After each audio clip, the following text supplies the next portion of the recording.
আসসালামু আলাইকুম ফ্রেন্ডস, আশা করব আপনারা সকলে ভালো আছেন। দীর্ঘ অনেকদিন পর আমি ভিডিও দিচ্ছি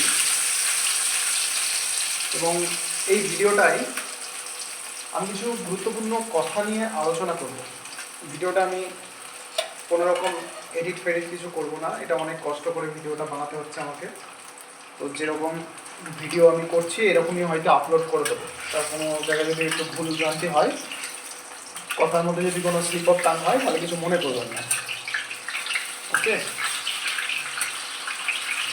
আপনারা সকলে অবগত আছেন যে কিছুদিন পর আমাদের একটা পবিত্র মাস আসতে চলেছে, রমজান মাস। আমরা সকলেই জানি রমজান মাসের কী গুরুত্ব না গুরুত্ব। তা এই যে রমজান মাসে মানুষ তো রোজা করবে, তাই না? একটা পবিত্র মাস, বেশি মানে কী বলবো, টেকনিক্যাল কথা বলবো না, এবং বেশি টেকনিক্যাল ইসলাম নিয়ে বেশি টেকনিক্যাল কথা বলার মতো আমার অতটা নলেজও নেই। হ্যাঁ, সেক্ষেত্রে আমি কিছু ওপর কথা বলবো এবং কিছু সমস্যার কথা তুলে ধরবো বর্তমানে আমাদের বাঙালি মুসলিমদের মধ্যে। আমরা যারা মুর্শিদাবাদে, ভারতবর্ষে যারা বসবাস করি, বাঙালি মুসলিম মুর্শিদাবাদে কিংবা আশেপাশে আরও যে সমস্ত ডিস্ট্রিক্টগুলো আছে, নদিয়া হয়ে গেল, মালদা হয়ে গেল, মোট কথা পশ্চিমবঙ্গে আমরা যারা বসবাস করি বাঙালি মুসলিম, কারণ বাংলাতে কথা বলছি তো বাঙালি মুসলিমরা ছাড়া তো এটা বুঝবে না। তাই এবার বিষয়টা কম বেশি কিন্তু রমজান মাসে সকলেই আমরা রোজা রাখার চেষ্টা করি। হ্যাঁ,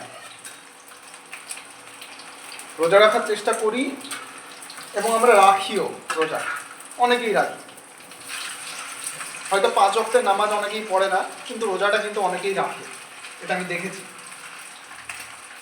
রোজা রাখার তো কিছু উদ্দেশ্য আছে, তাই না? উদ্দেশ্যগুলোর মধ্যে একটা হচ্ছে নিজের চরিত্রের উন্নতি সাধন করা। কারণ মানুষের পেটে যখন খিদে থাকে না, তখন মানুষের কিন্তু এদিক ওদিক চিন্তা ভাবনা করতে, এদিক ওদিক কাজকর্ম করতে ইচ্ছা করে না। সে শুধু চাই তার প্রয়োজনীয় জিনিসটুকু সে করবে, যেটা তার প্রয়োজন সেই জিনিসটুকু সে করবে। তার পেটে যখন খিদা থাকে, খিদে মানে কি, আপনার এনার্জি এখন নেই শরীরে বেশি, তো আপনার শরীরে যখন এনার্জি থাকবে না, তখন আপনি এনার্জি যতটুকু আছে সেইটুকু আপনি সেখানেই ইউজ করবেন যেখানে আপনার দরকার। অদরকারীয় জিনিসে কিন্তু আপনি আপনার এনার্জিটাকে ইউজ করবেন না, কিন্তু আপনি করতে চাইবেনও না। এটা হয়তো আপনারা সকলেই প্রত্যক্ষ করেছেন, এবং এটা one of the reason that আল্লাহ সুবহানাহু ওয়া তাআলা আমাদেরকে একটা মাস দিয়েছেন, যেটা হচ্ছে একটা ট্রেনিংয়ের মাস। এবং আমরা সকলেই কিন্তু এই বিষয়গুলো জানি, তবুও আমি একটু বলছি, কারণ একটুখানি বললে মানুষের বুঝতে সুবিধা হয়। হ্যাঁ, একটুখানি বললে একটু প্রেক্ষাপটটা তৈরি করতে সুবিধা হয়, যেটা আমি বলছি সেটার জন্য যে কী বলতে চাইছি সেটা প্রেক্ষাপটটা ভালোভাবে তৈরি করা যায়। আমি বহুদিন ভিডিও দিইনি, ভিডিওটা এখন দিচ্ছি, বিশেষ কারণ আছে, আমি আগেও বললাম, তাই একটু আগে বলি। হ্যাঁ, এই মাছ ভাজছি তো, মাছ ভাজতে ভাজতে কথা বলছি, তাই এটা একটু অসুবিধা নেই। ভেটকি মাছ ভাজছি, আজকে বাজার থেকে ভেটকি মাছ কিনে এনেছি, ওটাই ভাজছি। এই দেখুন, তাই ওই বিষয় হলো, আমরা এই একটা মাস কি করছি, একটা ট্রেনিংয়ের মধ্যে আছি, যেখানে আমি বডিকে খাবার দিচ্ছি না, একটা নির্দিষ্ট সময় পর আমরা খাবারটা খাচ্ছি, দিয়ে আবার আমরা এনার্জি ফিরে পাচ্ছি। এনার্জি ফিরে পাওয়ার পরও আমাদের নিজের যে সময়টা আমরা বিভিন্ন রকম ইবাদতের কাজে আমরা মশগুল থাকছি, নামাজ পড়ছি, কোরআন পড়ছি। যারা নর্মাল টাইমে যারা 5 ওয়াক্তের নামাজ পড়ে তারা আরও একটু বেশি বেশি করে ইবাদত করে মাসে। যারা হয়তো পড়ে না তারা রোজাটা করে, রোজার পরে হয়তো অনেকে তারাবি করার চেষ্টা করে, না পারলেও কম বেশি হয়তো কেউ কোরআন পড়ে, এরকমটা। মুদ্রা কথা হলো আমাদের চরিত্রের উন্নতি সাধন করা, আমাদের ইমানের উন্নতি সাধন করা, এটা হচ্ছে রমজান মাসের একটা মূল লক্ষ্য।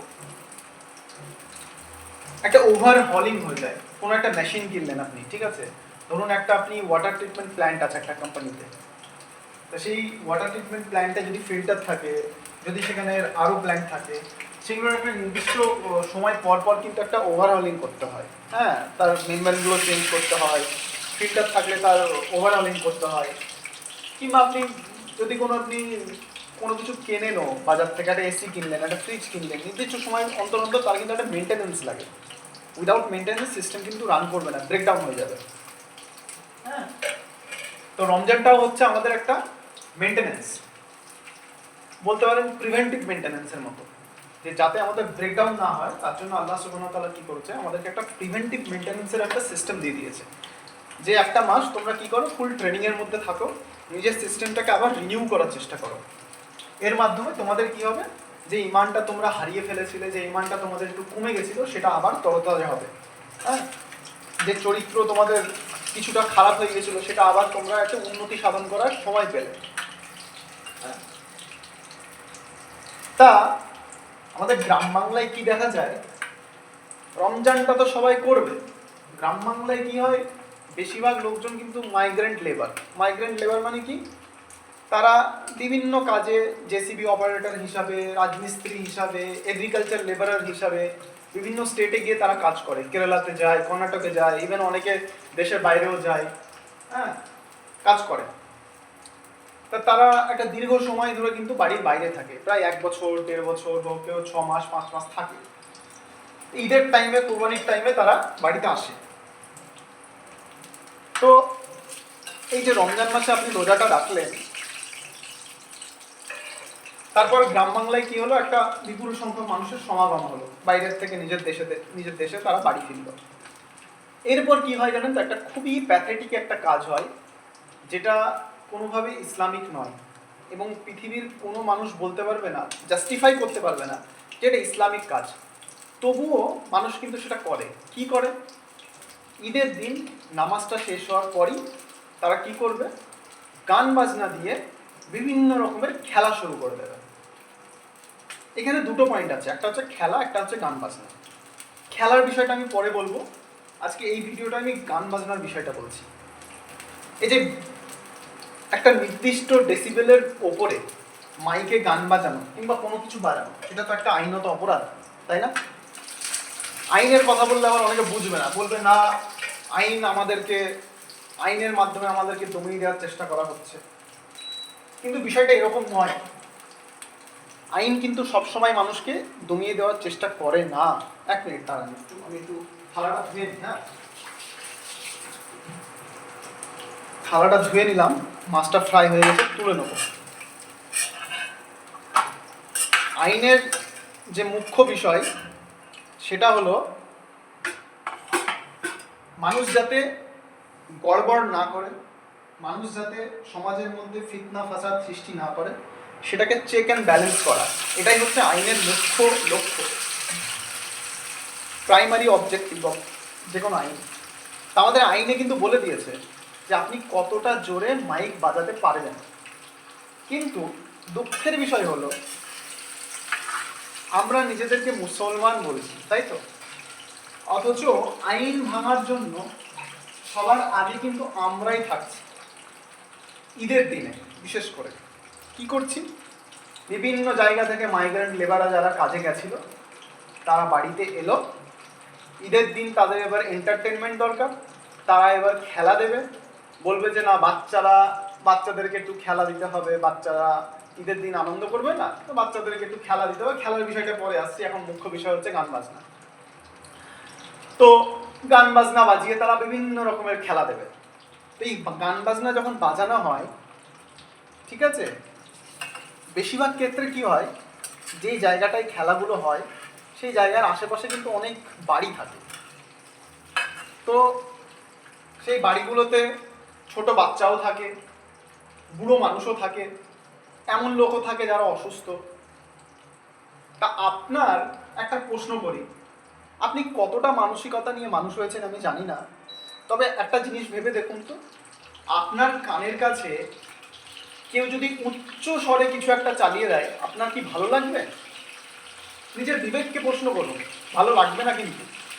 কিন্তু আপনি কি করছেন, আপনার নিজের আনন্দের জন্য আপনি বাচ্চাদেরকে ঢাল হিসাবে ব্যবহার করছেন। বলছেন না বাচ্চারা আনন্দ পাবে, এবং খেলা দিচ্ছেন কীভাবে, একটা বিরাট শব্দে বিভিন্ন ধরনের গান চালাচ্ছেন, এবং কিছু কিছু ক্ষেত্রে দেখা যায় গানগুলো অত্যন্ত অশালীন গান, অত্যন্ত অভদ্র গান, সেই সমস্ত গানগুলো চালিয়ে আপনারা খেলা দিচ্ছেন।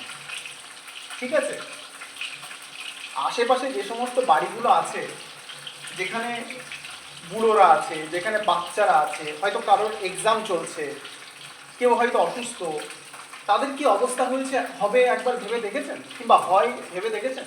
প্রতি বছর তো গান বাজনা বাজিয়ে আপনারা খেলা দিয়ে ব্যাস তারপরে যে যার মতো কাজে চলে যান। কিন্তু একবার ভেবে দেখুন তো, আপনার মা বাবা, আপনার মা আব্বা, আপনার মা বাবা, আপনার ভাই বোন যদি অসুস্থ থাকে, আর তার পাশে এসে যদি কেউ উচ্চ স্বরে, গান না, উচ্চ স্বরে যদি আপনার তার পাশে এসে যদি কোরআনটাই যদি চালিয়ে দেয়, তার কি ভালো লাগবে? কানের পর্দাটা তো ফেটে যাবে, তার অসুস্থ হবে সে। দেখুন, পানি খাওয়া হচ্ছে ভালো জিনিস, তাই তো? কিন্তু আপনাকে যদি বলি একবারে 5 লিটার পানি খেয়ে নেন, 5 লিটার পানি খেয়ে নেন, আপনি পারবেন? আপনার শরীর অসুস্থ হয়ে যাবে। ঠিক সেইভাবেই কোরআনটাও তো একটা ভালো জিনিস, কিন্তু সেই কোরআনটাকে যদি উচ্চ স্বরে আপনার কানের পাশে চালিয়ে দেওয়া হয়, সেইটা কি আপনার শরীর তো একটা আপনার শরীর তো একটা লিমিটের মধ্যে বাধা রে বাবা। আপনি সাধারণ মানুষ, খুব একটা জোরে কোনো কিছু শুনতে ভালো লাগে না তাদের, অল্প লিমিটের মধ্যেই তাদের শুনতে ভালো লাগে মিউজিকটা। ঠিক আছে, তা আপনি তো কোরআনও চালাচ্ছেন না, আপনি কি চালাচ্ছেন? বিভিন্ন অভদ্র গান চালাচ্ছেন, যেগুলোর ল্যাঙ্গুয়েজগুলোই এতটা অভদ্র যে কোনো ভদ্র মানুষ সেটাকে শুনলে বলবে বাপরে বাপ, এই সমস্ত গান। কিন্তু আমরা চালাচ্ছি এবং আমাদের বিবেকেও সাড়া দিচ্ছে না যে না, আমরা কি করছি।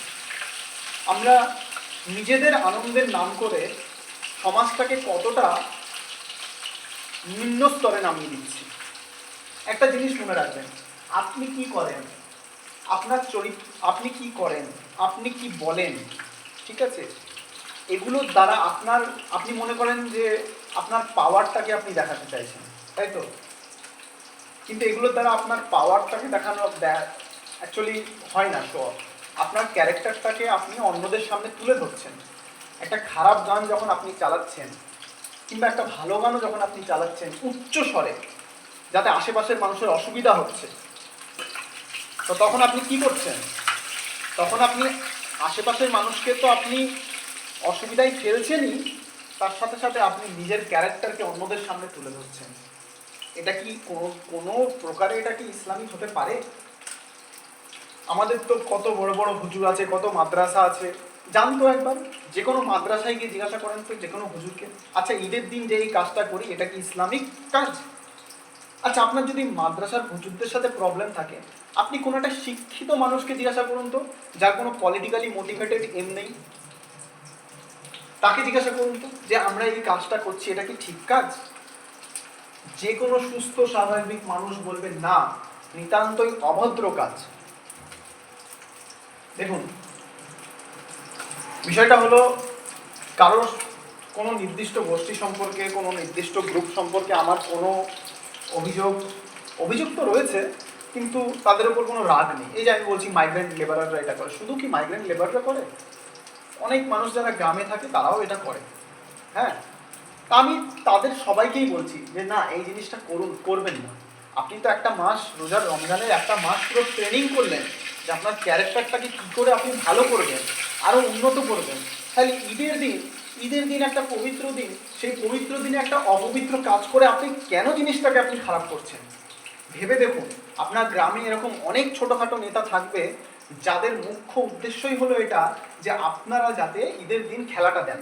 ঈদের দিন খেলাটা দিলে কি হবে? সে সেই খেলায় ইনভেস্ট করবে, সে 5,000 টাকা, 10,000 টাকা, 20,000 টাকা কিছু একটা দেবে, দিয়ে আপনাদের মনটা সে জয় করে নেবে, বাহ, এবং তার ভোটের যে ভোট ব্যাংকটা সেটা হয়ে গেল।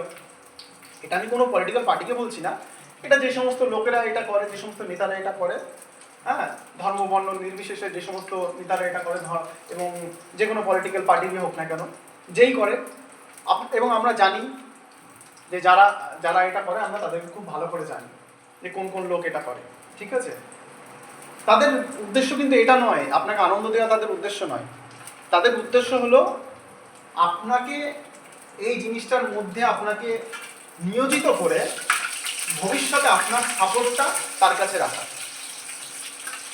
এবং এর থেকেও বড় কথা হলো আপনি নিজেও জানেন যে এই কাজটা কোনো রকমভাবে ইসলামিক কাজ নয়, তার সত্ত্বেও আপনি করছেন।